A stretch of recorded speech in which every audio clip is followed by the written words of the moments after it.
পূর্বস্থলী থানার উদ্যোগে পূর্বস্থলী থানার অন্তর্গত সমস্ত ইমাম সাহেব ও মৌলানা সাহেব সমস্ত পুরোহিতদের নিয়ে বাল্যবিবাহ রোধে এক সচেতনমূলক শিবির অনুষ্ঠিত হলো এই দিন। শুনবো সকলের বক্তব্য। চলুন, আপনারা দেখছেন নিউজ নদিয়া এক্সপ্রেস। চ্যানেলটিকে সাবস্ক্রাইব, লাইক, শেয়ার এবং ফেসবুক পেজটি ফলো করুন।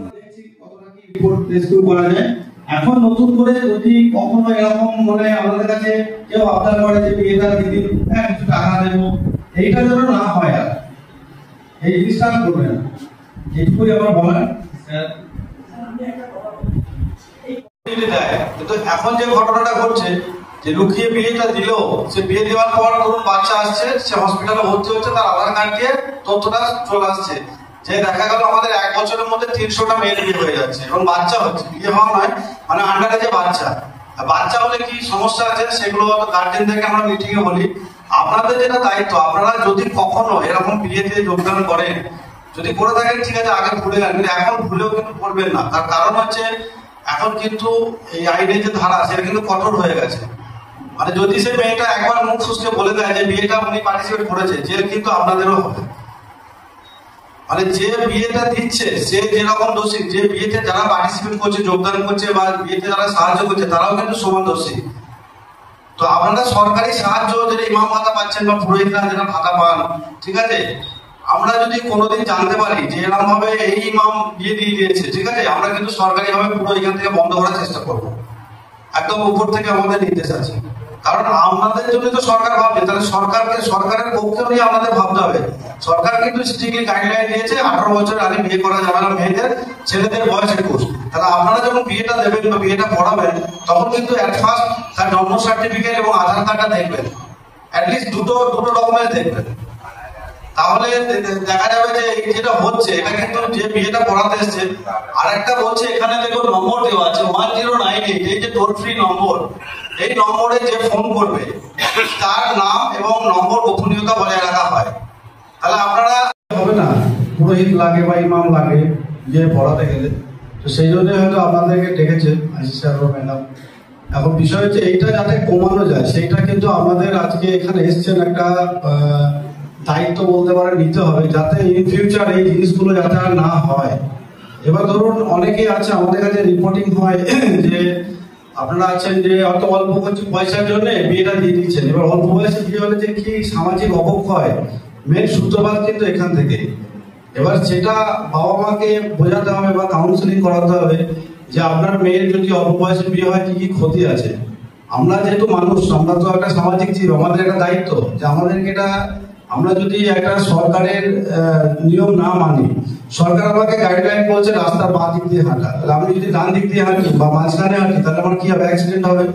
তো অল্প বয়সে বিয়ে হলে কি কি সাজা আছে স্যাররা আছে হয়তো ভালো করে বলবে। বাট এখন মানে সরকার যা নিয়ম করেছে আপনারা হয়তো জানেন না, যদি সেই মেয়েটাকে জিজ্ঞাসাবাদ করা হয় যে তোমার বিয়েতে কারা কারা পার্টিসিপেট করেছে, বিয়ে যে স্বামী এবং মানে ছেলে মেয়ে দিচ্ছে সে যেরকম দোষী, যেটা হচ্ছে আমাদের এখানে যেটা দেখছি আমরা, মানে বেশ কিছু আমরা সমস্ত স্কুলে ভিজিট করছি, সেখানে বাবা মারা থাকছেন এবং আমাদের যেটা অভিজ্ঞতা যে মেয়েটা পালিয়ে যাবে কিনা এরকম বারবার বলছে মেয়ের মারা। এবার দেখা যাচ্ছে যে বাবা মা তো ভাবছে যে আমার মেয়ে 18 বছর আগে বিয়ে দিলে আমি চিন্তা মুক্ত হয়ে। আমরা সকলে অবগত আছি বা জানি যে এই বাল্য বিবাহর বিষয়ে আমি এ পর্যন্ত অনেক কটাই মিটিং এ উপস্থিত ছিলাম। ইতিপূর্বে বিডিও অফিসে মিটিং হয়েছিল বা পূর্বস্থলী থানায় বলছি হসপিটালে মিটিং হয়েছিল বাল্য বিবাহ নিয়ে। তাহলে এই বাল্য বিবাহ যে আইনত দণ্ডনীয় এটা আমরা সকলেই জানি যে বাল্য বিবাহ আইনত দণ্ডনীয়। আজকে এই বাল্য বিবাহ বিষয়ে মানুষকে সহযোগিতা করা হচ্ছে যে বাল্য বিবাহ চলবে না, বন্ধ করতে হবে। এর জন্য আমরা বা থানার আইসি সাহেব বা বিডিও ম্যামের তরফ থেকে বহু পদক্ষেপ আমরা নেওয়া হচ্ছে, সরকার থেকেও নেওয়া হচ্ছে। কিন্তু এই জিনিসগুলো দীর্ঘদিন দেখা যাচ্ছে এত পদক্ষেপ নেওয়ার পর দীর্ঘদিন বেড়ে চলেছে। এই সমস্ত জিনিসগুলো কি করে কমানো যাবে সেই বিষয় নিয়ে আগে এখন আলোচনা হচ্ছে। যে বাল্য বিবাহ বন্ধ করতে হবে, এটা প্রতিরোধ করতে হবে, এটা আমরা সকলে একমত।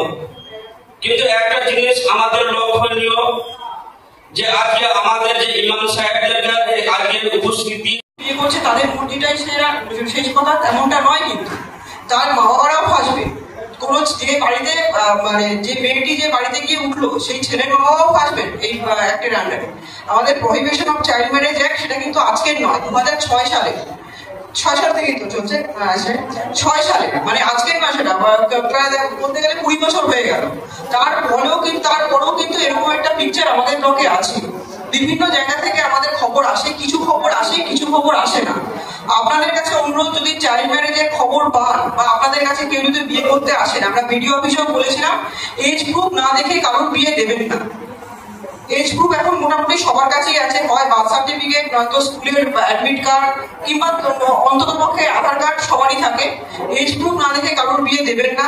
বা কোনো বাড়িতে যদি বাবা মার তরফ থেকে বিয়ে অ্যারেঞ্জ করা হয় তাহলে তো খুবই সহজ। তাহলে যখন আপনাদের সাথে কথা বলছে, তারা বিয়ে দেওয়ানোর জন্য যখন ডাকছে, তখনই তাদের সাথে ইয়ে করে নিন যে তোমার ছেলে মেয়ের বয়স কত, সেটা একবার আমাকে দেখিয়ে দেবে। এই যে চাইল্ড নিয়ে আমরা আগেও মিটিং করেছি, মিটিং বিডিও অফিসে আগেও হয়েছে, কিন্তু তাতে কিন্তু খুব বেশি আশাপ্রদ কিছু পিকচার আমাদের কাছে আসেনি। যেটা এতক্ষণ পর্যন্ত হেলথের ম্যাডামরা এবং আইসিডিএস এর ম্যাডামরা বললেন, আমাদের ব্লকে কিন্তু এই সংখ্যাটা যথেষ্ট বেশি।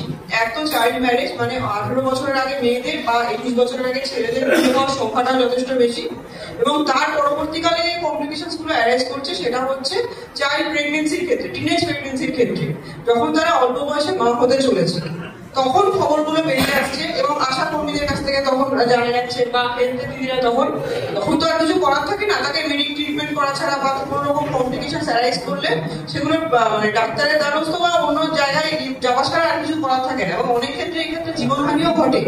আমাদের ব্লকে কিন্তু মানে মানে জন্মের পরে শিশু মৃত্যুর ঘটনা বা মায়ের মৃত্যুর ঘটনা খুব একটা রেয়ার নয়। হয়তো এটা এখন অনেকটা কমেছে, আগে আরো বেশি ছিল, কিন্তু এই ঘটনাগুলো কিন্তু ঘটছে, এখনো ঘটছে।